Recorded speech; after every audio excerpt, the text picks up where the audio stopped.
You were once a RSO, correct? Yes, sir. In your distinguished career, do you ever remember recommending that a service not be used that you were familiar with anywhere, and then them being hired over your protest or your recommendation? Not in my experience, sir. Okay.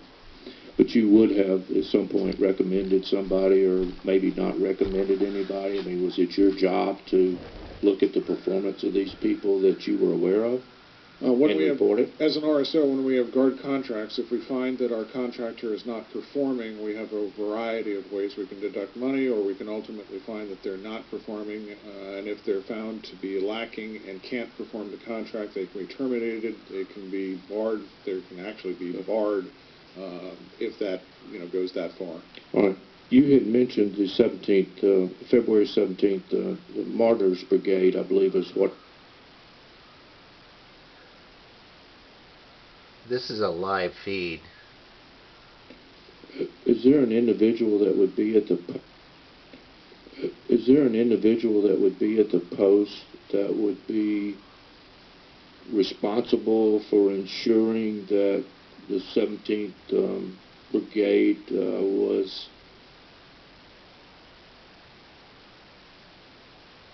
Again, this is a live feed from Washington, D.C. Today is September 17th, 2014. I'm Mike Boitano reporting for... Sir, I wasn't there at the time. As a former RSO, I can probably tell you that there were likely limited choices, and one of the things that an RSO would do at that point, if he was faced with limited choices, was try to train them as best he could, to try to make the best of whatever situation he was handed. He would have to train the February Brigade? Or?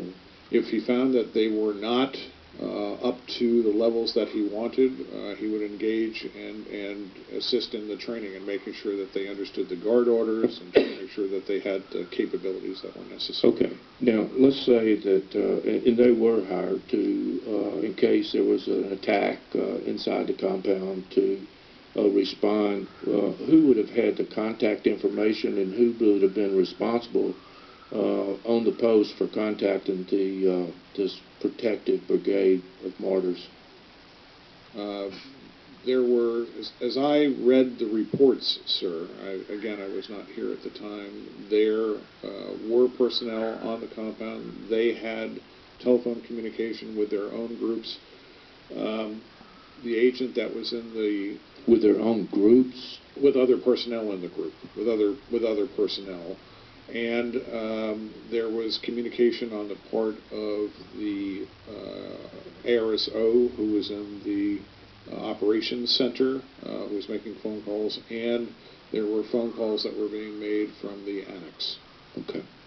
Let's go to the tripwires that Mr. Cummings was talking about. They also abandoned the post. The Foreign Affairs Handbook defines tripwires as events that activate, initiate, or set in motion post plans to prevent harm to the post, its personnel, the U.S. citizen community, or other U.S. national interests.